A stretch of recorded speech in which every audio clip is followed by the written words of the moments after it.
Padre nuestro, Dios Todopoderoso, Jesucristo y Espíritu Santo, quiero darte gracias por tenernos aquí. Quiero darte gracias por tu soberanía, por tu poder, por tu gloria. Quiero darte gracias por habernos permitido cantar, recordarnos que Cristo vive en nosotros y que Él es el que nos hace hacer cosas en nuestro día a día. También recordar que adoramos a aquel que está sentado en el trono y que toda la gloria, la honra y el poder son para Él. Por último, Señor, nos pusimos en una posición de proclamar con nuestras voces que nuestra esperanza está en Jesús y que en medio del problema Él es a quien debemos acudir.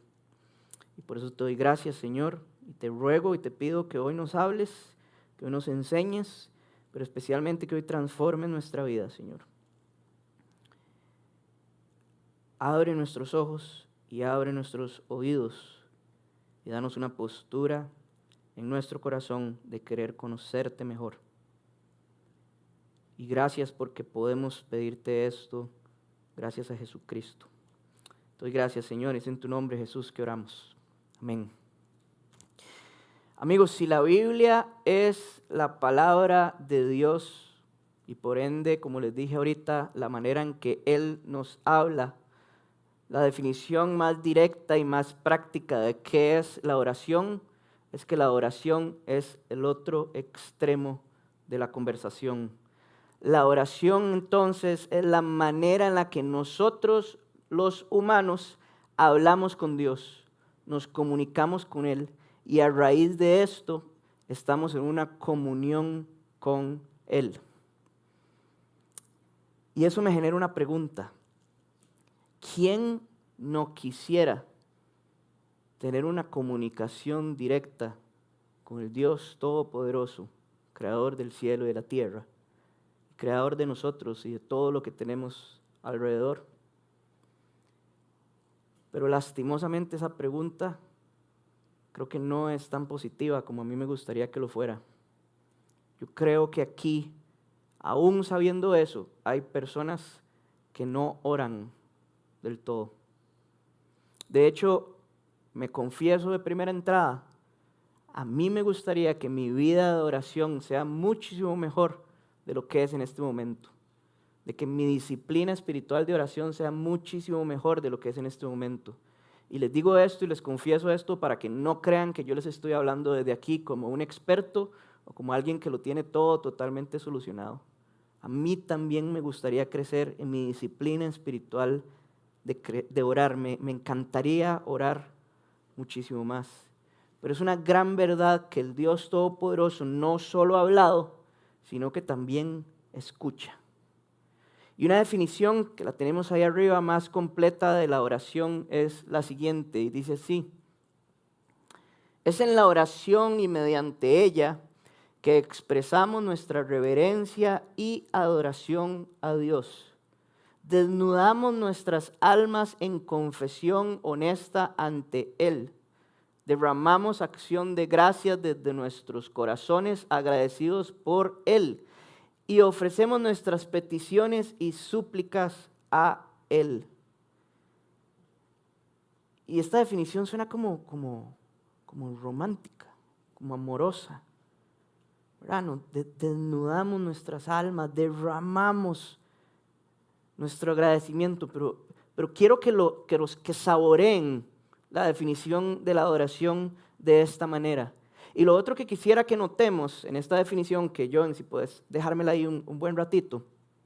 Lo otro que quiero que notemos en esta definición es que todo en la oración lo hacemos para Dios, ante Dios y por Dios.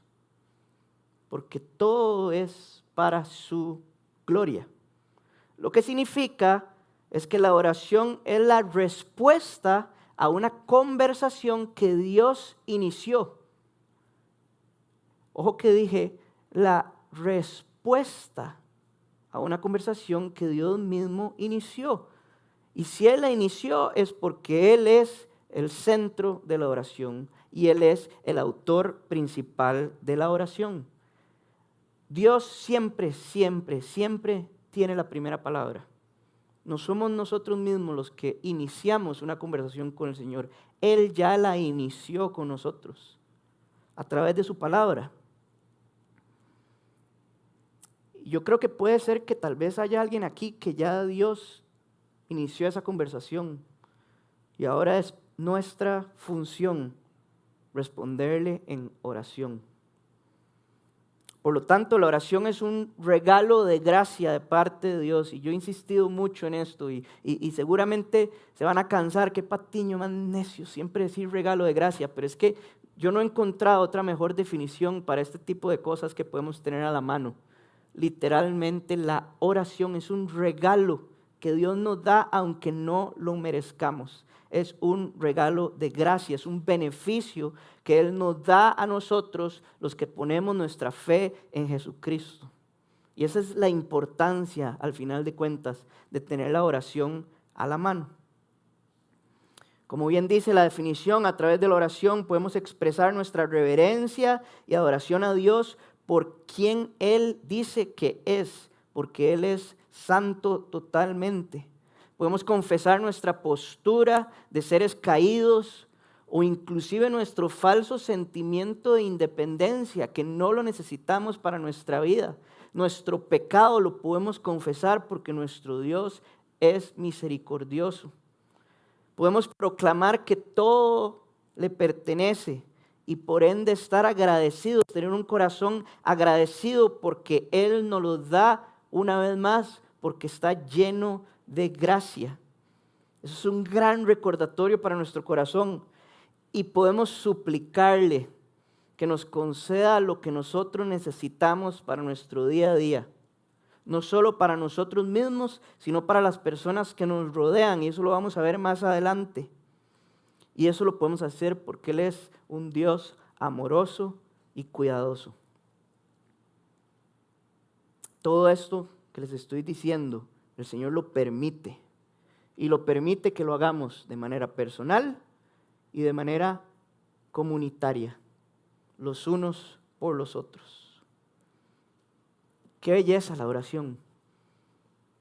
Creo que con solo que yo haya dicho eso, ya podría decirles, amigos, eso es todo lo que vamos a aprender el día de hoy, porque en esa definición se encuentran tantas cosas que deberíamos hacer para el Señor, que solo esa definición nos debería antojar orar y pedirle al Señor y hablar con el Señor.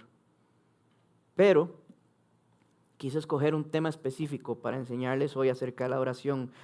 Una vez más, como lo dije la semana pasada, podríamos aprender un montón de cosas de la oración, podríamos pasar días aquí aprendiendo de la oración, pero en los siguientes minutos quisiera enseñarles esto. Gabo, ¿y si me puso el timer bien? Ok, gracias, mae. Quisiera que vayamos en nuestra Biblia al Evangelio de Mateo. El Evangelio de Mateo, en los versículos 5, 6 y 7, vamos a encontrar registrado el sermón más extenso dado por Jesús, al que popularmente se le llama el Sermón del Monte. Ahora, antes de entrar al texto que vamos a estudiar, quisiera explicarles cuál es el objetivo que Jesús tenía en el Sermón del Monte. Jesús se toma el tiempo de predicar en el Sermón del Monte para enseñarle a las multitudes que tenía al frente cómo debían cambiar sus costumbres, que le daban toda la importancia a las cosas que se hacían externamente, y con eso decían si una persona era justa o no era justa, si era buena o no era buena, todo era externo, y más bien Jesús lo que hace es cambiar ese enfoque para que se empiecen a concentrar totalmente en la parte interna. Jesús recalca cómo Dios se fija más en la actitud del corazón que en los actos externos. Y gracias a la palabra del Señor, esta enseñanza es para nosotros también. Pero debemos tomarla bajo este argumento, que lo que principalmente Jesús nos está cambiando es la prioridad de lo externo por la prioridad de lo interno. Y en este sermón Jesús enseña directamente acerca de la oración. Así es que quiero que leamos Mateo 6, versículos del 9 al 13. que dice así: ustedes deben orar así: Padre nuestro que estás en el cielo, santificado sea tu nombre. Venga tu reino. Hágase tu voluntad en la tierra como en el cielo. Danos hoy nuestro pan cotidiano. Perdónanos nuestras deudas como también nosotros hemos perdonado a nuestros deudores. Y no nos dejes caer en tentación, sino líbranos del maligno. Amigos, en los evangelios, los 4 evangelios, Mateo, Marcos, Lucas y Juan, no es común ver que Jesús dé instrucciones directas acerca de un tema específico. No dice cuando ustedes vayan a sanar, deben hacerlo así. No dice cuando ustedes vayan a predicar, deben hacerlo así. Cuando ustedes vayan a evangelizar, deben hacerlo así. Pero en su sabiduría, Jesús sí lo hace con la oración. Y veamos la primera frase, nos dice el texto: ustedes deben orar así. 2 puntos. Podemos ponerlo ahí arriba, Joven, porfa. Ustedes deben orar así, 2 puntos. Yo quiero invitarlos a que siempre estemos pendientes a la puntuación que utiliza la palabra del Señor. Yo creo que a veces como que pasamos por encima y no nos concentramos tanto en la puntuación que tiene la palabra del Señor, pero aquí hay 2 puntos. Por ende, lo que sigue es la respuesta a lo que Él está diciendo: ustedes deben orar así, 2 puntos. Y ojo, Jesús no dice si es que oran o de repente cuando oran, háganlo así.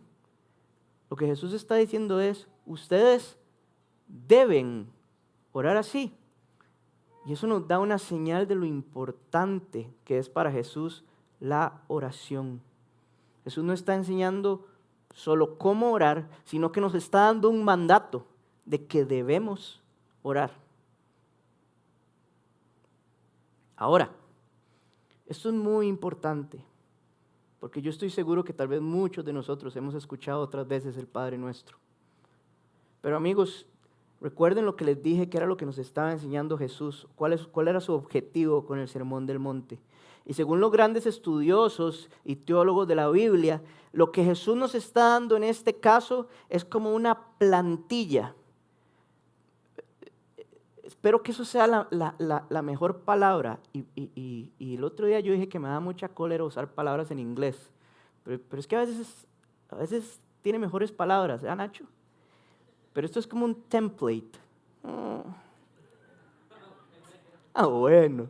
Esto es una plantilla de la estructura que debemos tener al orar. Ojo, Jesús no está diciendo que estas son las únicas palabras que debemos usar al orar, que estas son las únicas que debemos repetir o que esta es la única oración que es correcta en todo momento. Y yo puedo comprobar eso porque basta fijarse en otras oraciones que están en la palabra del Señor que no otra vez son el Padre Nuestro. De hecho, en la Biblia encontramos 2 veces que el Señor nos enseña acerca del Padre Nuestro. En el Sermón del Monte y luego en Lucas, en un momento donde Él está orando y llegan los discípulos y le dicen: Señor, enséñanos a orar. Y Él vuelve a repetir el Padre Nuestro. Dicen que estos son 2 momentos diferentes. Pero lo que Jesús nos está diciendo no es: estas son las palabras que usted tiene que repetir una y otra vez. Entonces lo que Jesús nos está dando aquí es una estructura.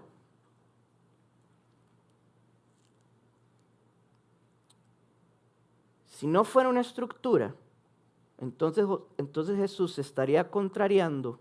Esa palabra está bien, se estaría contrariando contradiciendo con el resto del Sermón del Monte. Porque entonces estaría concentrando solo en las palabras, en volverlo una tradición, y esto se puede volver algo simplemente robótico. Y entonces podríamos caer en el grupo que critica a Jesús con las palabras del profeta Isaías en Mateo 15, del 8 al 9, que dice así: este pueblo me honra con los labios, pero su corazón está lejos de mí. En vano me adoran, pero sus enseñanzas no son más que reglas humanas. Esto es dicho por Jesús, escrito muchísimos años atrás por el profeta Isaías.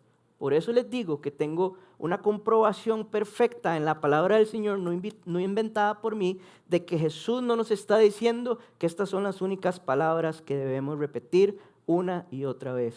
No repitamos solo por repetir. La oración debe nacer desde el corazón en reverencia y adoración a Él y no en reglas humanas.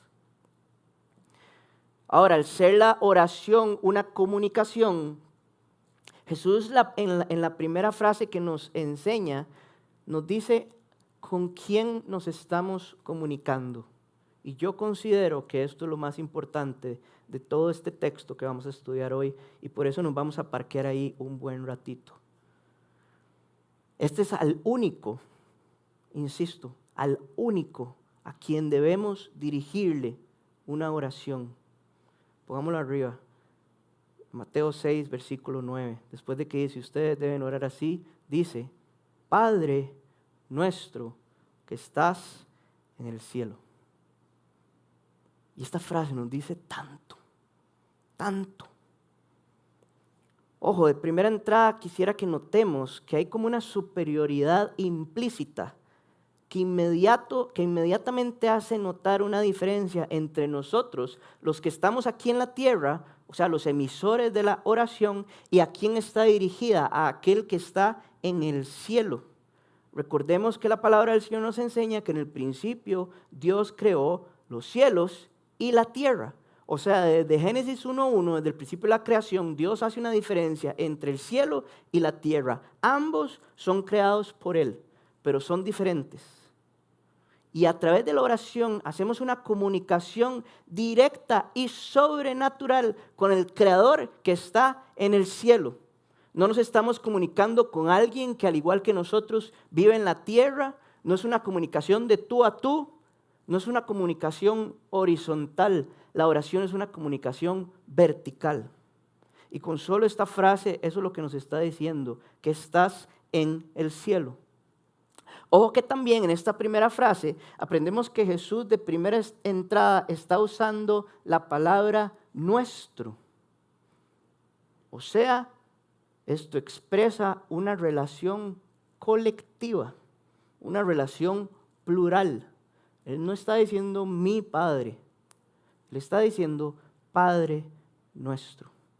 Relación colectiva, ¿de quién? De nuestro Padre. Ahora, amigos, hay una sola manera de tener certeza de que Dios es nuestro Padre. Y al ser una única manera de tener esa certeza, solo hay una única manera de que es permitido tener esa cercanía para poder llamar a Dios nuestro Padre. Y para estudiarlo quisiera que vayamos a Gálatas, capítulo 4, versículo del 4 al 7, de mis versículos favoritos. Cuando casé a Andy y a Benji, esto fue lo que prediqué. Y dice así, así también nosotros, no me diga que lo pusimos mal, suave, que eso no lo podemos perder.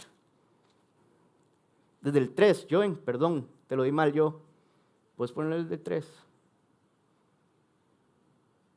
Eso, fue culpa mía, no fue culpa de Joven, no la vuelvan a ver a ella.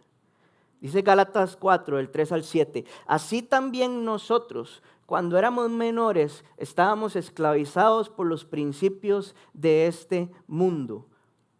Pero cuando se cumplió el plazo, Dios envió a su Hijo, nacido de una mujer, nacido bajo la ley, para rescatar a los que estaban bajo la ley, a fin de que fuéramos adoptados como hijos.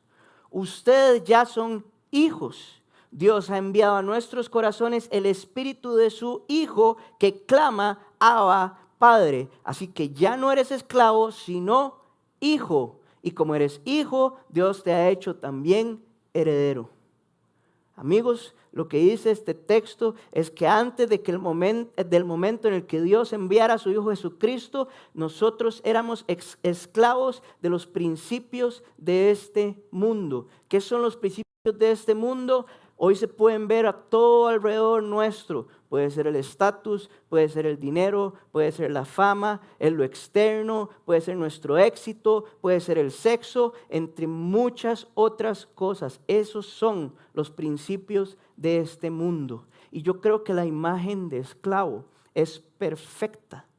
Porque en nuestra naturaleza pecaminosa que heredamos del pecado, los principios de este mundo son los que nos dicen cómo, cuándo y dónde hacer las cosas. Lo que significa es que estamos bajo su yugo, estamos totalmente esclavizados.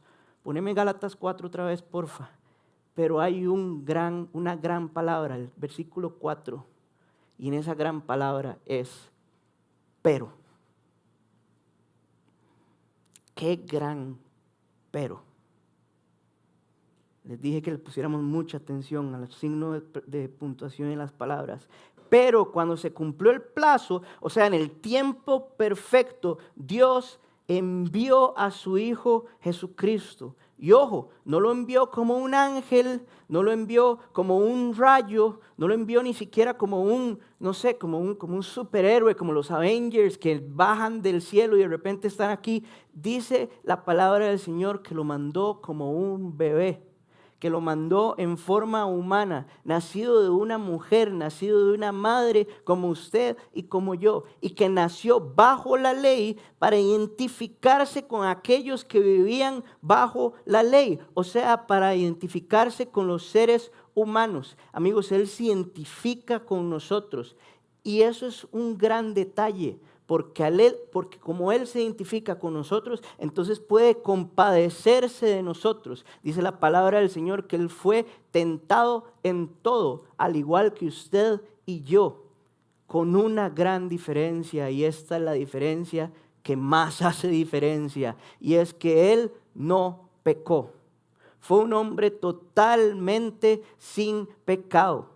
Aún siendo totalmente hombre, nacido de una madre, nacido bajo la ley, Él seguía siendo totalmente Dios. Y como era así, vivió sin pecado, entonces pudo entregarse a la muerte en una cruz y pagar la deuda completa por el perdón de nuestros pecados. Él pagó el rescate que nosotros necesitábamos en la cruz. Pagó la deuda completa. Y sabemos que es completa porque Él era un hombre perfecto. Solo un hombre sin pecado podía pagar toda la ley que nos era adversa contra Dios. ¿Cuál era la ley que nos era adversa contra Dios? Todo lo que los principios de la humanidad nos decían y nos hacían esclavos. Entonces, sabemos que ese pago fue totalmente aceptado por Dios Padre, porque resucitó a Jesucristo al tercer día. Pero lo que nos dice ese texto es que hubo un fin para que Él nos rescatara. Y el fin es uno solo. Él nos rescató para que fuéramos adoptados como hijos de Dios. Él nos rescató con el fin de que fuéramos adoptados como hijos de Dios. Y eso hace que gracias a Jesucristo nuestra identidad no sea de esclavos, sino de hijos. Ya no somos esclavos de los principios de este mundo. Y al ser hijos, sigue el texto, Dios envía el Espíritu que en nuestro corazón clama, Abba, que Abba es un término arameo que usaban los niñitos para referirse a su padre. Es un espíritu que clama, Abba, Padre. Eso quiere decir que al ser adoptados como hijos, podemos a través de ese espíritu que viene a nosotros, clamarle, Padre nuestro que estás en el cielo. ¿Ven toda la conexión? Jesús murió en una cruz por el perdón de nuestros pecados. Resucitó al tercer día. Y esta obra perfecta la hizo con el fin de que fuéramos adoptados como hijos de Dios y entonces pudiéramos tener una comunicación con Él. Todo es gracias a Jesús. No menospreciemos la obra de Jesús nunca.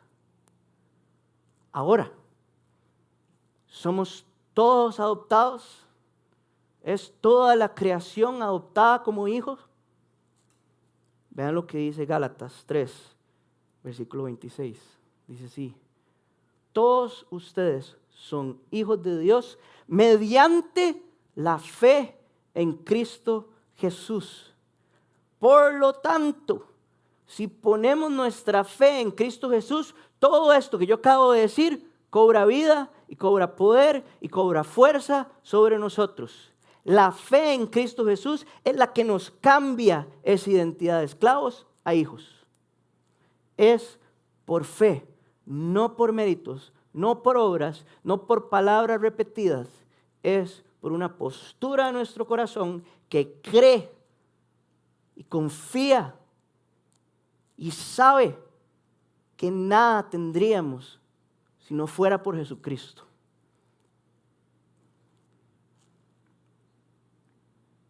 Es por esto que he insistido que la oración es un regalo de Dios, no es merecido, Él nos lo da como un beneficio. Ojo lo que dice Juan, capítulo 14, versículo 6, dice así, este es Jesús hablando. Otro versículo que se pueden aprender. ¿Alguien se aprendió el de la semana pasada? El de la fe. Romanos 10 era, ¿verdad? La fe viene por oír y lo que se escucha es más o menos. Para la otra semana les tomo esta mentira. Juan 14, 6 dice Jesús: yo soy el camino, la verdad y la vida, contestó Jesús. Ojo, nadie llega al Padre sino por mí. Lo que esto significa es que no podemos saltarnos a Jesús y creer que ya estamos en comunión con el Padre. Él es el camino. Él hizo el camino por su obra. Y el único camino para llegar al Padre a través de la oración es gracias a Jesús. Tanta información en esa primera frase. Padre nuestro que estás en los cielos. Pero sentí en mi corazón que ahí no habíamos terminado. No hemos terminado con esa frase. Para sellar este punto, al orar a nuestra figura paternal, podemos estar seguros, tener certeza de que Él nos escucha. En este mismo Sermón del Monte, más adelante, Jesús dice lo siguiente. Vamos a leer ahora Mateo, capítulo 7, versículos del 7 al 11. Y que esto nos dé esperanza. Dice: pidan y se les dará. Busquen y encontrarán. Llamen y se les abrirá. Porque todo el que pide, recibe. El que busca, encuentra. Y al que llama, se le abre. ¿Quién de ustedes, si su hijo pide pan, le da una piedra? Ojo los contrastes. Y si pide un pescado, le da una serpiente. Pues si ustedes, aun siendo malos, saben dar cosas buenas a sus hijos, ¿cuánto más su Padre que está en el cielo dará cosas buenas a los que le pidan? ¿Cuánto más su Padre que está en el cielo dará cosas buenas a los que oren? Eso es lo que está diciendo Jesús ahí. La figura de Padre tiene muchísimo peso y es hermosa. Nuestras oraciones son recibidas como un padre recibe a un hijo. Y amigos, yo no sé si todos aquí tuvieron un buen padre, pero Él no es un padre terrenal, es el Padre que está en los cielos y Él sí es perfecto.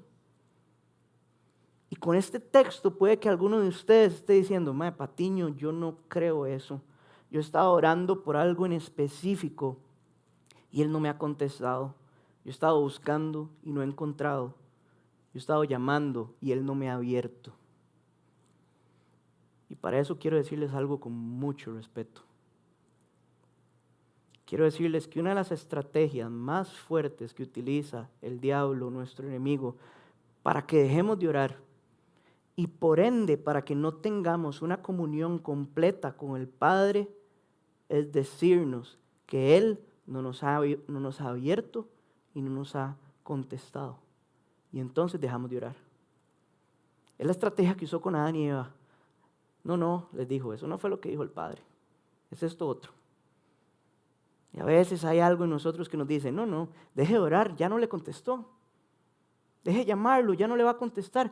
Pero esta es la palabra del Señor y Él nos lo dice, y si nos lo dice es por algo. Jesús es quien está diciendo estas palabras específicas que acabamos de leer. Y amigos, Dios sí escucha, pero en su sabiduría y en su soberanía sabe lo que es mejor para nosotros. Recordemos la postura de quién es Él y quiénes somos nosotros. Y les voy a decir algo. Si Dios contestara todas nuestras oraciones inmediatamente, lo dejaríamos de tratar con reverencia, lo deberíamos de tratar con honor, le dejaríamos de dejar gloria, porque ya lo tendríamos todo.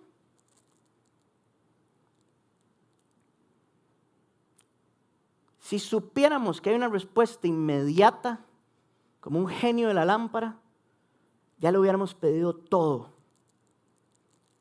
Y amigos, gracias a Dios, porque a veces su respuesta es no,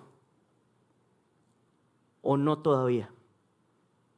Gracias a Dios en mi vida, porque Dios no me ha dado todo lo que yo le he pedido. Yo no estaría aquí, yo no estaría casado, yo no le sería fiel a mi esposa, yo no tendría la vida que tengo. ¿Se imaginan? Pónganse en mis zapatos o pónganse ustedes en esos zapatos. Que Dios les dijera todo, sí, tome. ¿Alguien ha visto la película de Jim Carrey? ¿Cómo se llamaba? Bruce Almighty, sí. Todo responde y se hace un caos. Es que no estaríamos aquí. Yo no estaría aquí. Gloria a Dios por las veces que Él no me ha dado lo que yo creo que es mejor para mí. Ese trabajo hace 10 años. Esa noviecilla cuando estaba en 5º año. Si me lo hubiera dado, no hubiera conocido a mi esposa. Gloria a Dios por las cosas que Él no nos da aún. Y yo a veces me lo imagino diciéndonos, suave. Yo tengo algo mejor para usted. Yo soy su padre. Usted me está buscando y yo no es que le estoy cerrando la puerta. Yo le estoy abriendo, pero le estoy diciendo, suave.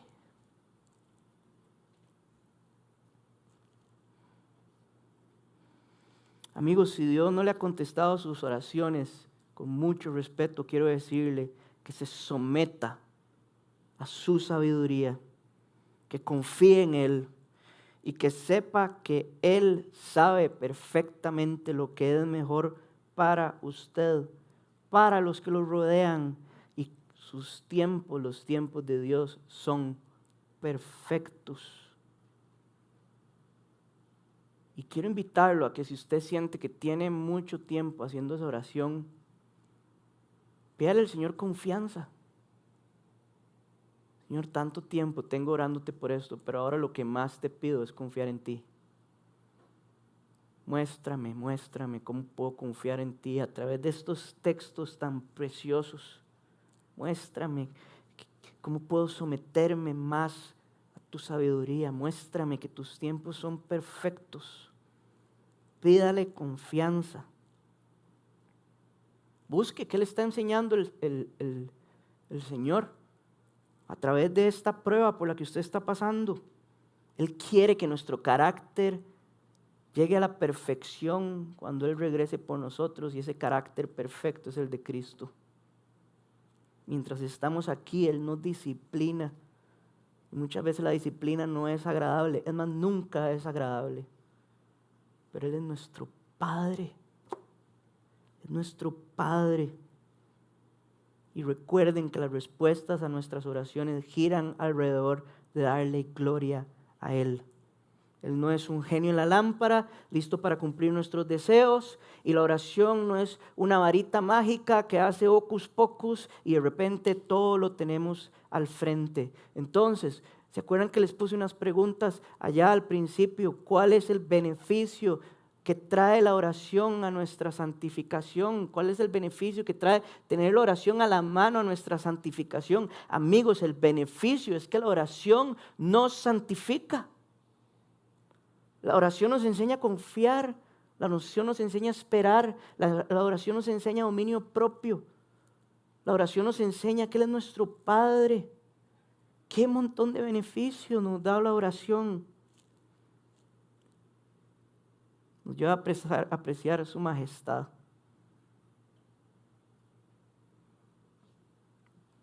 Volvamos al texto de Mateo 6 que estamos estudiando. Puedes ponérmelo arriba otra vez, porfa, Joen. Ustedes deben orar así: Padre nuestro que estás en el cielo. Y luego vienen 3 primeras peticiones. Y las 3 primeras peticiones que tenemos ahí son: 1, santificado sea tu nombre; 2, venga a nosotros tu reino; y 3, hágase tu voluntad en la tierra como en el cielo. Amigos, estas 3 primeras peticiones se concentran en el nombre de Dios, en el reino de Dios y en la voluntad de Dios. Estas nos llevan a proclamar y a resaltar la grandeza de nuestro Dios. Y esto nos lleva entonces a tener una postura de adoración, de reverencia a nuestro Padre. Nos lleva a apreciar su majestad, su nobleza, su gracia, su bondad, su majestad, su dominio, todo. Y amigos, toda oración debería empezar de esta forma. Antes de la petición viene la adoración. La adoración siempre tiene que venir antes de la petición. Al pedirle a nuestro Padre que santifique su nombre, estamos pidiendo que Él mismo en su santidad sea honrado, sea reverenciado, sea estimado, sea atesorado por todos aquí en la tierra. Venga tu reino, es adquirir una postura de que queremos que el reino de Dios bote cualquier otro reino que tenemos en nuestro corazón, que Él es el Rey, que como Él no hay ningún otro. Es pedirle y decirle: Señor, venga tu reino, yo ya no quiero ningún otro rey en mi corazón y en mi mente. Quiero que seas el Rey de mi vida, quiero que seas el Señor de mi vida. Amigos, el reino de Dios se inauguró con la venida de Jesucristo y será consumado y totalmente establecido cuando Él regrese por nosotros, los que pusimos nuestra fe en ese perfecto sacrificio, cuando Él regrese por su iglesia. Dice el comienzo del libro de Mateo, del libro de Marcos, así: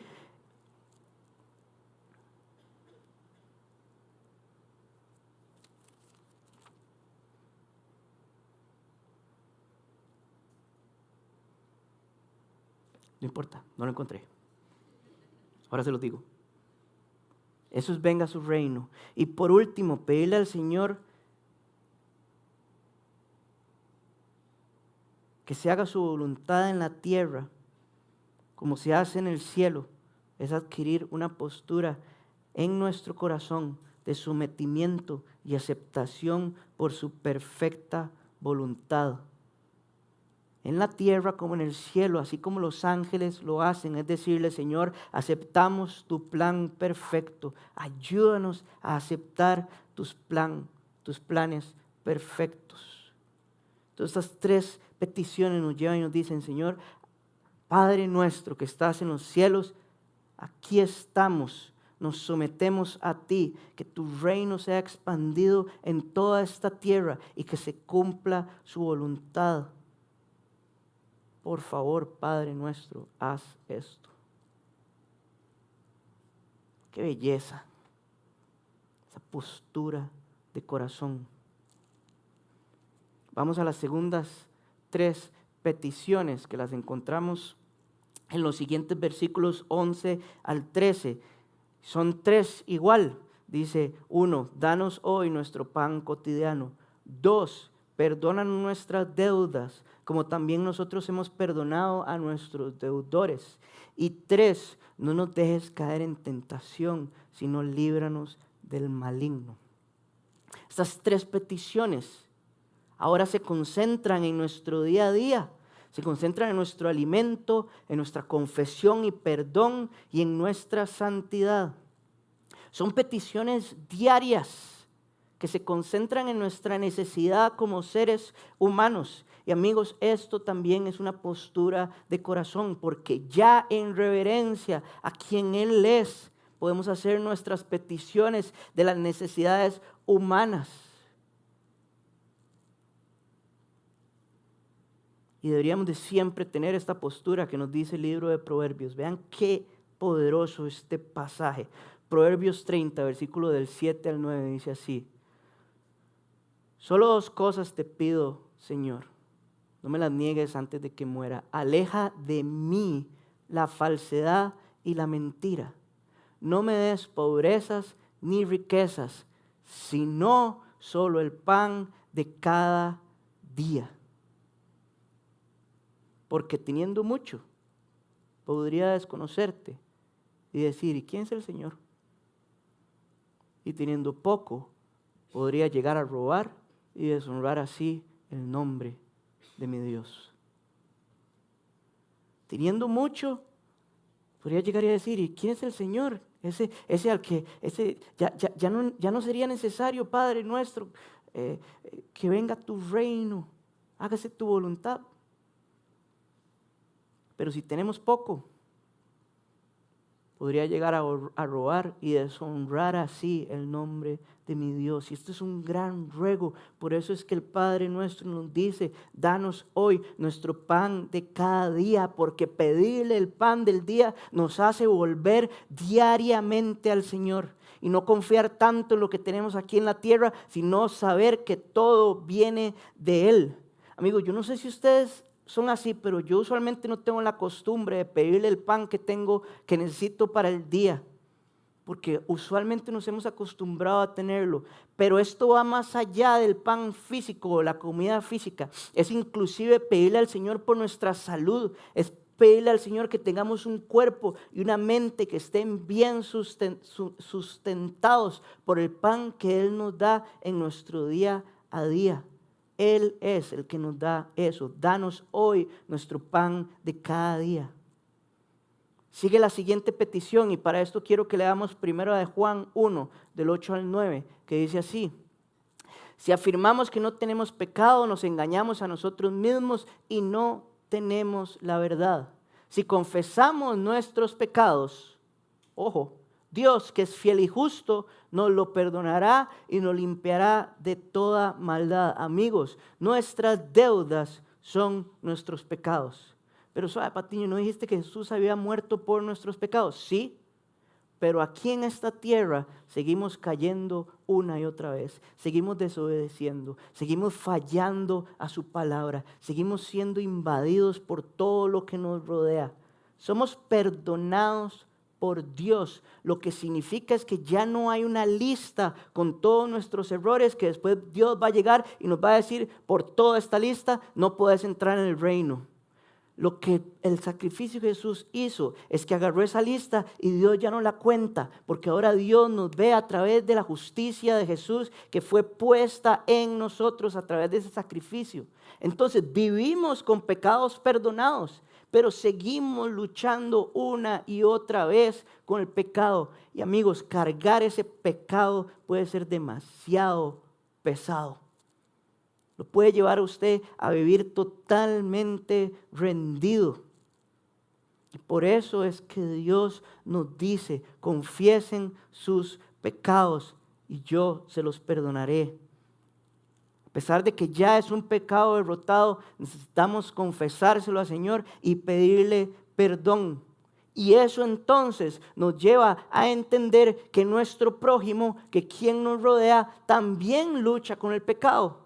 Y también tiene sus propias luchas y también tiene sus propios pecados. Y por eso es que nos dice, perdónanos hoy nuestro pecado, como también nosotros perdonamos a aquellos que nos ofenden. Es que el perdón de Dios es lo que nos lleva a perdonar a los demás. Y amigos, yo no sé ustedes, pero yo no quiero seguir pecando. Cantaría no seguir pecando nunca más. Y yo creo que por eso es que viene el ruego último de esta oración. Por nuestros pecados futuros. Y es el Señor el que nos guarda de Satanás, el maligno, y de sus obras contra los hijos de Dios. Ven lo que dice 1 Corintios 10:13. Dice así: ustedes no han sufrido ninguna tentación que no sea común al género humano, pero Dios es fiel y no permitirá que ustedes sean tentados más allá de lo que puedan aguantar. Más bien, qué maravilla, cuando llegue la tentación, Dios les dará también una salida a fin de que puedan resistir. Amigos, esto es otra certeza de la palabra del Señor. Él es el que nos da una salida a pesar de la tentación que nos da el diablo. Y lo que el ruego dice es: Señor, no nos dejes caer en esa tentación, porque van a existir tentaciones. Señor, no nos dejes caer en tentación, sino líbranos del mal y muéstranos la salida que nos has prometido. Qué oración más completa. Qué estructura más perfecta. Esta estructura es la que nos da el Señor y es la manera en la que nos puede acompañar la oración en nuestro día a día. Quiero contarles, para ir terminando, cómo yo personalmente uso esta estructura en mis oraciones en las mañanas. Primero, exalto al Señor por quien Él es. Gracias, Señor, Dios Todopoderoso, Padre nuestro, Creador de los cielos y la tierra. Usualmente me encanta hacerlo en una actitud de agradecimiento, gracias. Y lo otro que me encanta es mencionar a los tres de la Trinidad. Gracias, Dios Padre, por tu creación. Gracias, Dios Hijo, Jesucristo, por tu obra en la cruz, por tu obra perfecta, por tu plan cumplido, por interceder por mí sentado a la derecha del Padre. Gracias, Espíritu Santo, por sellarme, por vivir en mí, por capacitarme, por hablarme, por estar aquí en este mundo tan caído conmigo. Gracias, Señor. Luego oro que el plan del Señor se siga desarrollando en mi vida, en mi trabajo. Oro por su voluntad perfecta. Luego le pido el perdón al Señor por mis pecados, tanto los visibles como los invisibles. Perdóname, Señor, por mi orgullo. Perdóname, Señor, por mi ego. Perdóname por a veces creerme más de la cuenta. Perdóname por a veces tener comportamientos basados en las heridas de mi pasado. Le pido perdón, le ruego por perdón al Señor. Luego le pido al Señor por mi esposa. Por ella, por su salud, por su mente, por su relación de ella con Dios. Le pido por mi matrimonio, para que el Señor nos cuide, para que el Señor nos guarde. Y por último, y esto se los confieso, lo hago todos los días en la mañana que oro, le pido al Señor serle fiel a mi esposa. Para mí eso es el ruego: no nos dejes caer en tentación, sino líbranos del mal. Le pido todos los días serle fiel a mi esposa y le digo: Señor, ayúdame a serle fiel a mi esposa físicamente, con mis ojos y con mi mente. A veces le agradezco al Señor por mi casa, por la provisión que nos da. A veces oro por la alacena. Gracias, Señor, porque la alacena está llena, porque ayer pudimos ir al súper. Oro por el día, oro por las reuniones que tengo, oro por mis compañeros de trabajo, oro por el carácter que voy a tener con ellos. Señor, ayúdame a amarlos, a perdonarlos, a estar ahí para ellos.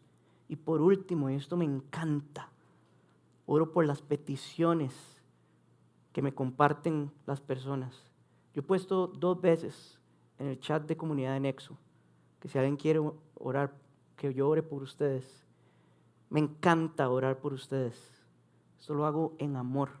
Me encanta esta última parte, llegar a esta última parte y pedirle por el trabajo de esta, pedirle por la entrevista de esta otra, pedirle por que este se siente solo, pedirle porque este se siente con ansiedad. Es amor.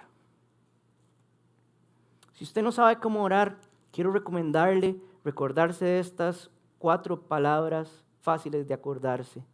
Si usted no sabe cómo orar, amigos, reconozca quién es Dios, nuestro Padre, adórelo, confiese, agradezca y ruegue. Esto es una estructura perfecta, preciosa para orar. Y luego de eso usualmente yo lo hago en las mañanas, pero luego de eso, por pura gracia, tengo momentos de oración con otras personas, con la iglesia. Y esto es hermoso. Y amigos, usted también tiene esto a la mano. Si usted no sabe con quién orar, por favor, vea alrededor suyo. Hoy oramos todos juntos. Y hay personas que quieren orar por usted. Usted puede pedir oración, puede escribirme a mí, puede hacer muchas cosas para que las personas oren por usted. Como les dije al principio, la oración es personal y en comunidad. Ahora, quiero enfatizar muy rápido, vamos a pasar muy rápido por esto, porque ya se me fue el tiempo, cómo la Biblia nos enseña la oración en comunidad. Y aquí traje en el libro de Hechos, oraciones que vemos de los apóstoles y las personas que los rodeaban orando en comunidad. Hechos 1:14, este es el momento luego de que Jesús asciende al cielo. La iglesia dice que se une en un mismo espíritu y se dedica a la oración. Hechos 1:24, los apóstoles oran juntos por quién va a ocupar el puesto vacante que había dejado Judas luego de traicionar a Jesús.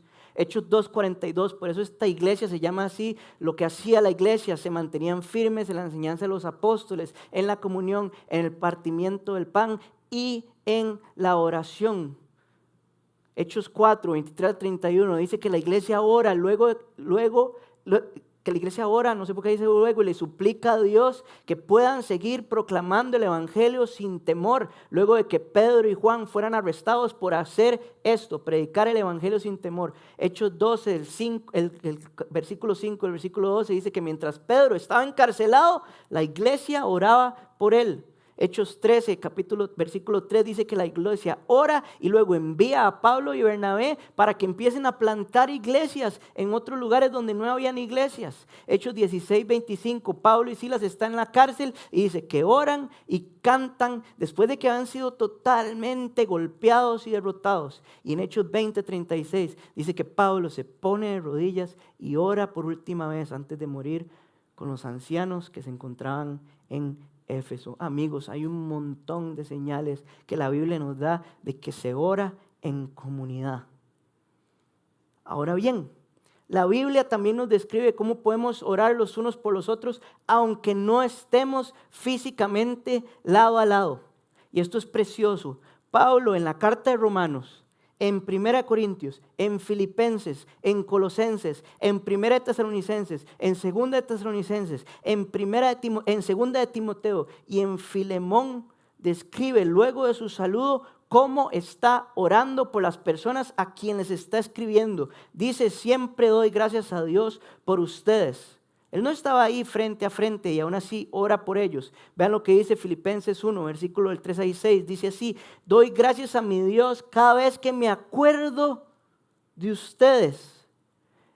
En todas mis oraciones por todos ustedes siempre oro con alegría, porque han participado en el evangelio desde el primer día hasta ahora. Estoy convencido de esto. El que comenzó tan buena obra en ustedes la irá perfeccionando hasta el día de Cristo Jesús, o sea, hasta el día que Cristo regrese. Cada vez que me acuerdo de ustedes, oro por ustedes. Yo quiero eso. Yo quiero hacer eso. Hay un poder increíble en orar los unos por los otros. Y justo por eso, amigos, hicimos otro código QR. Ya son muchos, ¿verdad? Hicimos otro código QR porque queremos que Nexo tenga un lugar a donde pedir las peticiones de oración. Tal vez pongamos el Linktree, el código QR donde va a estar, el del principio. Creo que todavía no está, pero ahí va a estar. Y va a decir cómo podemos orar por ustedes. Tuvimos una discusión bastante larga si queríamos hacerlo anónimo o no. Y yo personalmente dije que no fuera anónimo, porque yo quiero orar por ustedes con nombre y apellido. Pero les prometo que esto va a ser confidencial, que por el momento solamente el equipo de liderazgo, de que somos 7 personas, un día de estos lo vamos a presentar. Solo ellos van a saber acerca de sus peticiones de oración. Pero esto no va a ser solo por esta serie. Ese código QR peticiones de oración va a estar siempre.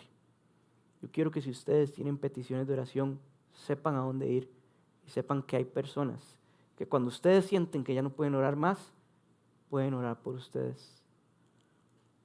Cierro con esto.